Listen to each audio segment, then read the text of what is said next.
Volodymyr Zelensky en visite dans le sud de l'Ukraine pour constater les dégâts à Mykolaïev alors que les combats sont intenses dans le Donbass. La France suffoque sous des températures autour de 40 degrés. Les pompiers espagnols en pleine lutte avec les incendies et la sécheresse poussent plusieurs villes italiennes à rationner l'eau. Le double meurtre survenu en Amazonie met en lumière la terreur imposée aux populations indigènes par les narcotrafiquants et les associations criminelles. Le président ukrainien n'a quitté que très rarement la capitale Kiev depuis le début de l'invasion de l'Ukraine. Il était ce samedi à Mykolaïev, dans le sud, une ville portuaire située non loin de Kherson, qui est aux mains des Russes. Ici, les forces ukrainiennes sont parvenues à repousser les offensives de Moscou. Mykolaïev est stratégique car elle se trouve sur la route d'Odessa, plus grand port ukrainien. La Russie bombarde cette ville régulièrement, mais l'essentiel de ses forces se concentre dans le Donbass.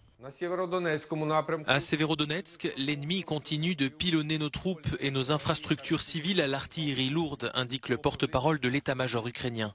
L'ennemi bombarde massivement les structures civiles près de Lysychansk, Metolkin, Ustinivka et Voronov.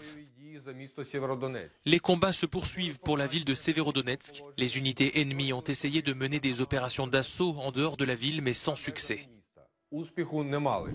De son côté, le ministère russe de la Défense a affirmé samedi avoir détruit des installations de raffinage et de stockage de pétrole dans les régions de Kremenchuk et de Lysychansk.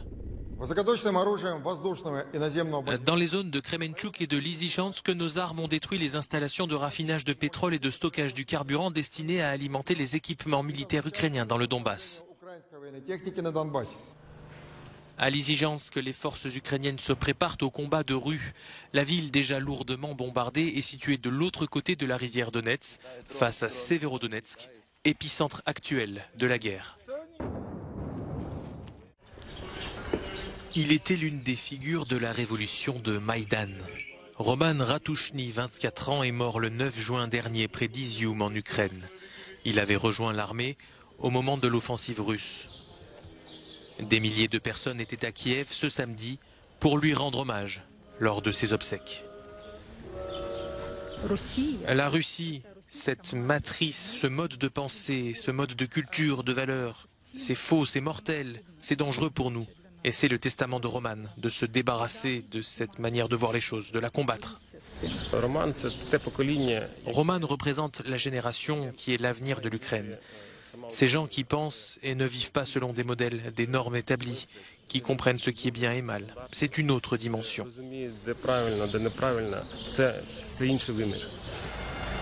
Roman Ratouchny était l'un des premiers étudiants à protester fin 2013 sur la place Maïdan, théâtre de manifestations pro-européennes massives qui ont entraîné en février 2014 la chute du président pro-russe Viktor Yanukovych.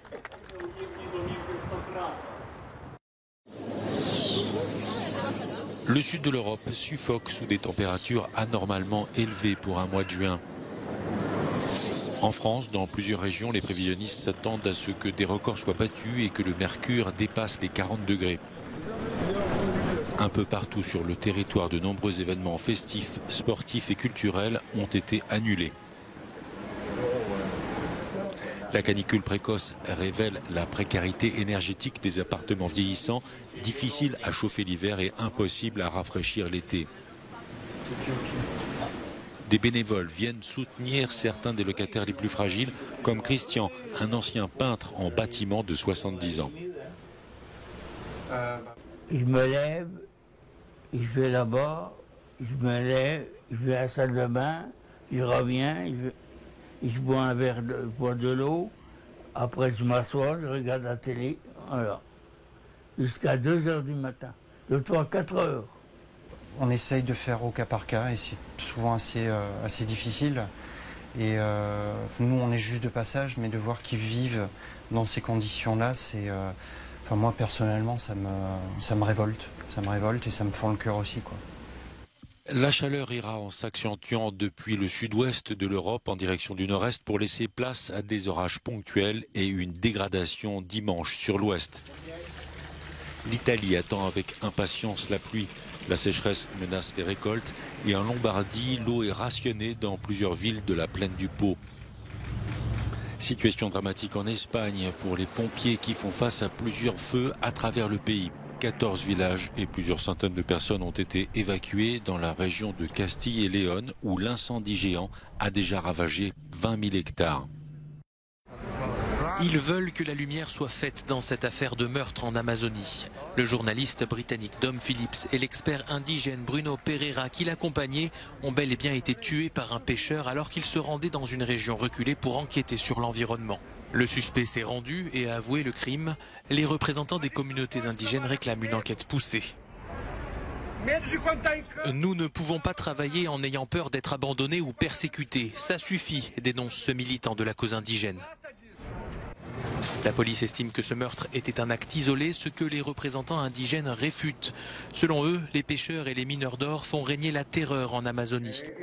Ce responsable indigène estime que la police fédérale ne veut tout simplement pas endosser de responsabilité dans cette affaire. Son association affirme avoir de nombreux éléments qui prouvent qu'une puissante organisation criminelle a tenté d'effacer les traces de ce double meurtre. Le suspect numéro 1 lui-même aurait déjà été impliqué dans des activités de pêche illégales. Il aurait par ailleurs déjà commis des attaques à l'arme à feu par le passé contre des structures de défense des indigènes. Ce sont les montagnes cachées du département colombien de Cauca dans le sud-ouest du pays. Dans cette région, 16 000 hectares sont consacrés à la culture de la coca. Le trafic de drogue est intense et les groupes armés sont chargés de protéger les plantations. Les gouvernements se succèdent sans parvenir à juguler la violence. Plusieurs membres du peuple Nasa opposés au trafic ont récemment été assassinés. Parmi les victimes, Breiner, un adolescent de 14 ans. 2 frères de Fabian ont ainsi été abattus par un des groupes armés dissidents des FARC, les forces armées révolutionnaires de Colombie, aujourd'hui dissoutes. Ces groupes armés sont pour l'essentiel composés de mineurs, chacun peut le voir. Ils n'ont pas de ligne directrice politique, pas de ligne directrice révolutionnaire. Ils se concentrent uniquement sur la question économique. Et avant tout, ils se concentrent sur la défense des cultures illégales et de tout ce qu'elles rapportent. Oveimar est originaire de la région. C'est un garde forestier. Selon lui, l'accord de paix signé en 2016 par les FARC et le gouvernement a eu pour conséquence l'atomisation des groupes armés qui luttent pour le contrôle des cultures de coca. Quelques jours après cette conversation, Oveimar a été visé par une tentative d'assassinat à l'arme à feu. Depuis 2018, 89 chefs indigènes ont été assassinés en Colombie. Le département de Cauca est le plus touché et de nombreux habitants ont choisi l'exil. C'est pour ça que je ne vis pas dans ma communauté. J'ai été obligé de partir. Les persécutions sont là-bas permanentes. Le fait que nous portions ce gilet, cette canne, nous place en première ligne et pour eux, nous sommes un obstacle. Nous ne les laissons pas travailler et faire ce qu'ils veulent. Le taux de mortalité du département du Cauca est le plus élevé du pays.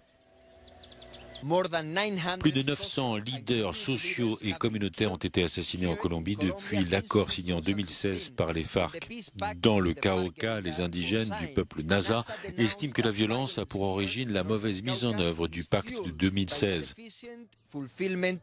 Ils réclament une plus forte présence de l'État, davantage d'écoles et de projets pour la communauté.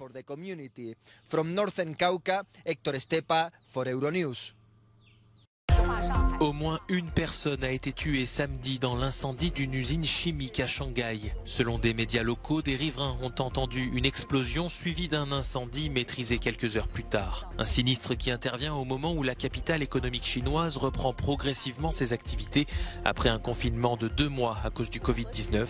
Les autorités ont dépêché des experts sur les lieux pour déterminer les causes de la catastrophe. Des hommes armés sont entrés samedi matin dans un temple sikh de Kaboul et ont tué un membre de cette communauté. 7 blessés sont à déplorer. 2 assaillants et un membre des forces de l'ordre sont morts lors de l'intervention policière. Après l'attaque, une voiture piégée a explosé à proximité sans faire de victimes. Environ 200 Sikhs vivent en Afghanistan. Ils étaient 1,5 million dans les années 1970. Une marée de bagages au terminal 2 de l'aéroport de Londres Heathrow ce vendredi, conséquence d'un dysfonctionnement technique. Des centaines de valises ont été empilées. Dans ce chaos, impossible pour les voyageurs de retrouver leurs sacs et autres effets personnels qu'ils risquent de ne pas pouvoir récupérer avant 48 heures. Il s'agit du dernier bug en date pour les aéroports britanniques, lesquels ont déjà dû faire face à une succession de problèmes en ce début d'été.